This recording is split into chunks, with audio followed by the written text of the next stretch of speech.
Bonjour.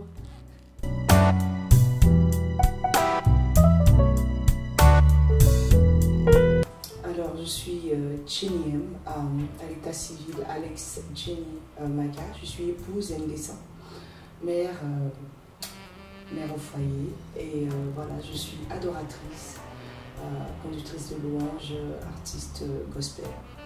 Je suis chantre. Je suis tout ça à la fois.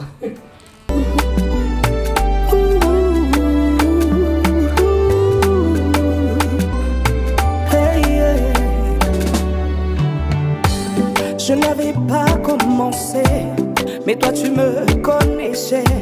Depuis le sein de ma mère, tu m'avais déjà roué.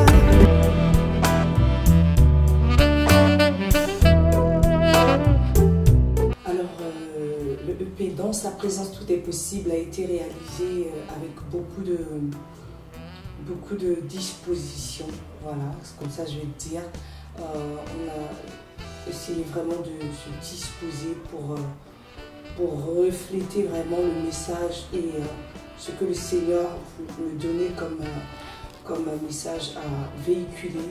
Donc ça a été réalisé dans beaucoup de temps de prière, beaucoup de temps de méditation, beaucoup de travail, de discipline, de rigueur et de foi, d'espérance, parce que ça n'a pas été facile.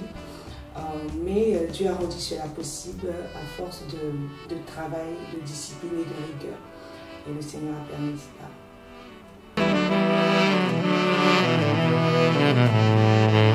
Oui. Alors, adolescente, c'était un cantique qui faisait « Jésus est le chemin, la vie, la vérité.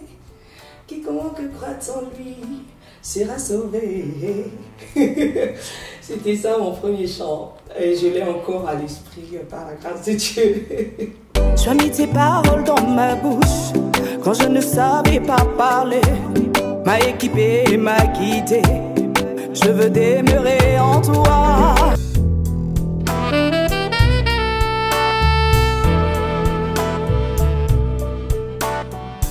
Oui, les différents thèmes abordés dans le EP, vraiment par amour.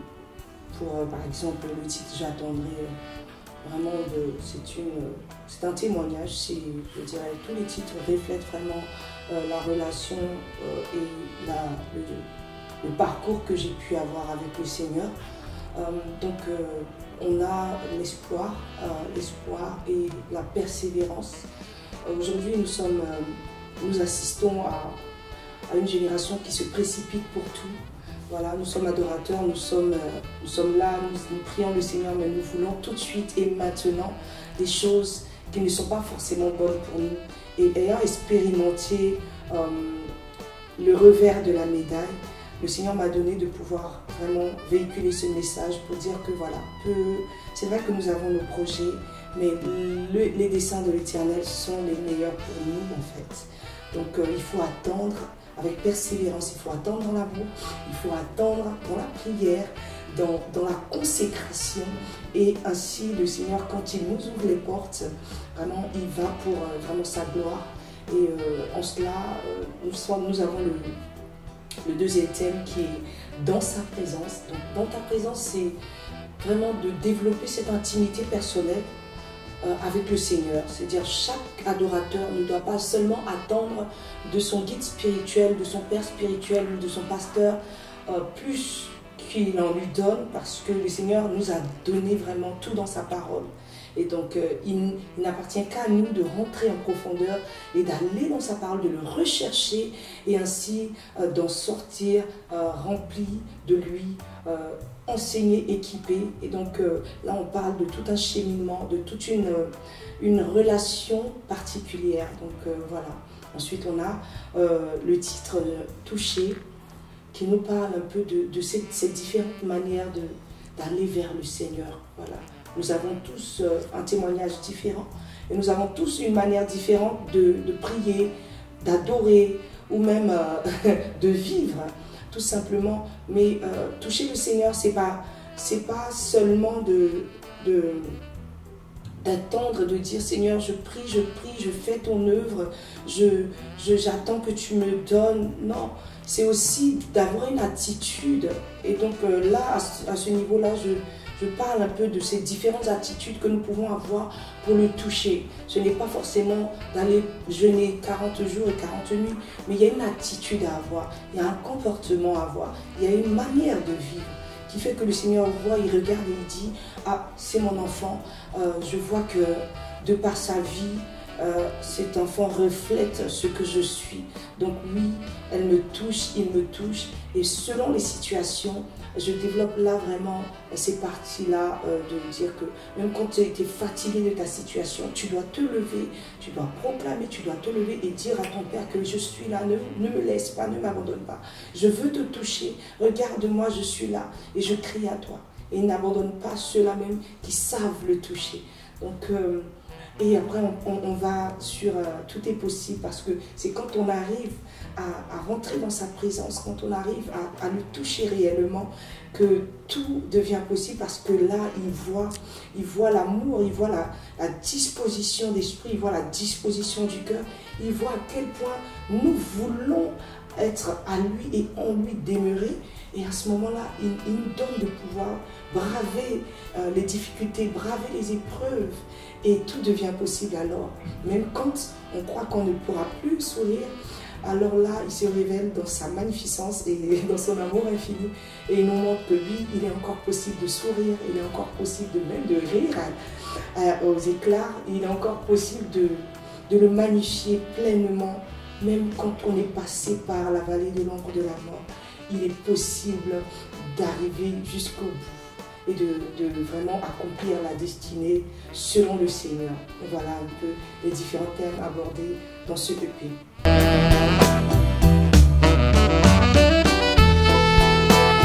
Pour moi, un chantre, c'est une personne, on va dire, qui est consacrée. Consacrée, dédiée à l'adoration. C'est très facile de se faire appeler chantre, mais ça incombe beaucoup de sacrifices, ça incombe beaucoup de choses. Un chantre, ce n'est pas seulement une voix, un chantre, ce n'est pas seulement la technicité, ce n'est pas seulement de paraître. Un chantre, c'est dans mon cas, c'est un appel qu'on ne fuit pas, on l'assume. C'est le travail de Dieu avec l'amour et dévotion. Un chantre, c'est quelqu'un qui ne chante pas pour soi ou pour elle, mais quelqu'un qui sait qu'en face, le Seigneur a besoin d'elle pour toucher, pour préparer le cœur des adorateurs, pour emmener quelqu'un à se réconcilier avec son Créateur au travers de la louange et de l'adoration. Un chantre, c'est quelqu'un qui, pour moi, se consacre et se dédie réellement à ceux auxquels Dieu l'a appelé, donc l'adoration.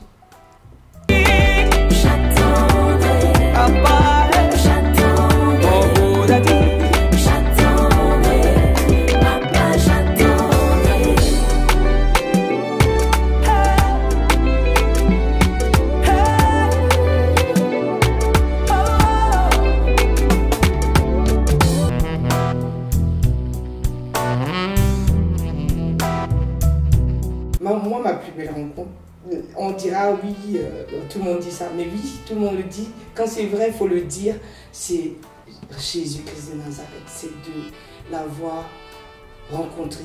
Je l'ai cherché et puis je l'ai rencontré, vraiment. Et du coup, les décisions qui ont suivi, c'est que très tôt, je me suis forgé un caractère. Je me suis permise de ne pas me laisser aller. Et je pense que c'est une grâce de Dieu. Je me suis permise d'essayer en tout cas d'être au maximum, de marcher au maximum comme il voulait. Tout ce que la parole nous disait en fait. C'est vrai, il y a eu des loupés, il y a eu des chutes dans le parcours, mais j'ai vraiment essayé de marcher selon sa parole. Parce qu'il est important de prendre ce genre de décision. Parce que quand on est jeune et qu'on le rencontre, on n'est pas forcément enseigné sur la manière dont on doit se comporter.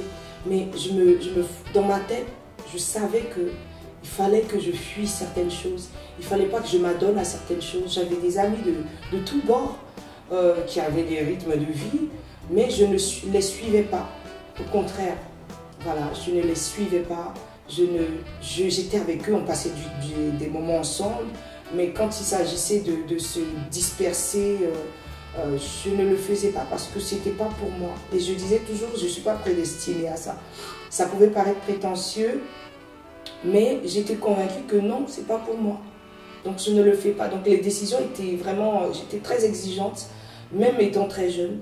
Je ne voulais pas me casser la tête. Tant bien même que parfois, il faut se casser la tête pour comprendre que le Seigneur nous parle et nous dirige. Mais j'ai décidé de le suivre. Quand je l'ai rencontré réellement, après l'avoir cherché, j'ai décidé de le suivre, mais vraiment sincèrement et réellement. Sans regarder à mon âge, sans regarder à comment ce que les gens pouvaient penser de moi. Je m'en foutais. C'est vrai, j'ai des amis qui me disaient, toi c'est toujours église, toi t'es une sainte nitouche. C'est toujours école, église. Mais j'étais bénie parce que c'est ce qui me tenait. C'est lui qui me tient. Donc j'étais vraiment comblée par sa présence. Donc c'est tout ce qu'il me fallait.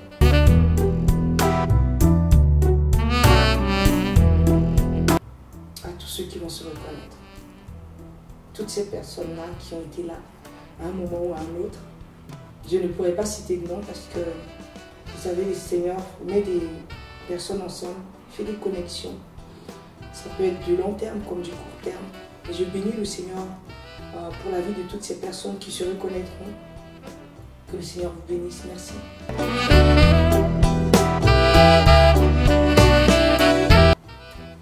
Je ne veux pas faire des jeunes. Oh, I don't know. C'est... Je sais pas. J'ai pas de titre préféré, franchement. Je pourrais pas le dire.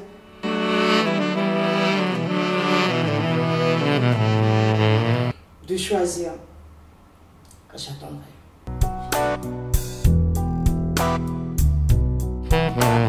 Je n'avais pas commencé, mais toi tu me connaissais depuis le sein de ma mère. Tu m'avais déjà tu m'as donné des promesses qui pour moi sont oui et amen. Tu es celui qui mérite les louanges de mon cœur. Tu es mon rédempteur, mon abri sûr. Tu règnes pour toujours. Mon rédempteur, mon tout en tout. Et je veux proclamer.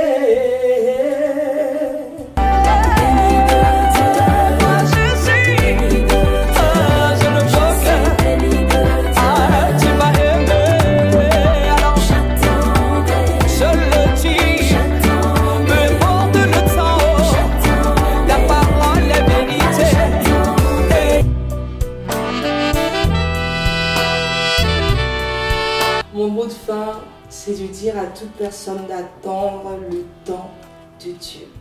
Mon mot de fin, c'est de dire à toutes les personnes qui vont me regarder, m'écouter, qu'il n'est pas encore trop tard. Tant qu'il y a encore un reste en toi, le Seigneur peut encore faire quelque chose. Ce n'est pas fini. Ne te laisse pas abattre, ne lâche pas sa main. Il est ton Père et il t'aime tellement que tu ne peux pas baisser les bras. Maintenant, non, c'est pas possible. C'est vrai, c'est pas facile, mais c'est possible avec lui. Accroche-toi à lui et tu verras à quel point il va te remplir de lui. Et c'est le plus important, d'être rempli du Seigneur et de demeurer en lui. C'est de rester accroché au Seigneur et de lui donner réellement sa vie. Voici mon mot de fin. Donne-lui réellement ta vie, car il est Dieu, il est fidèle, il ne change pas. Alors attends ton temps. Attends le temps de Dieu pour toi. Tu n'es pas en retard. C'est le temps de Dieu qui n'est pas encore arrivé pour toi. Oui.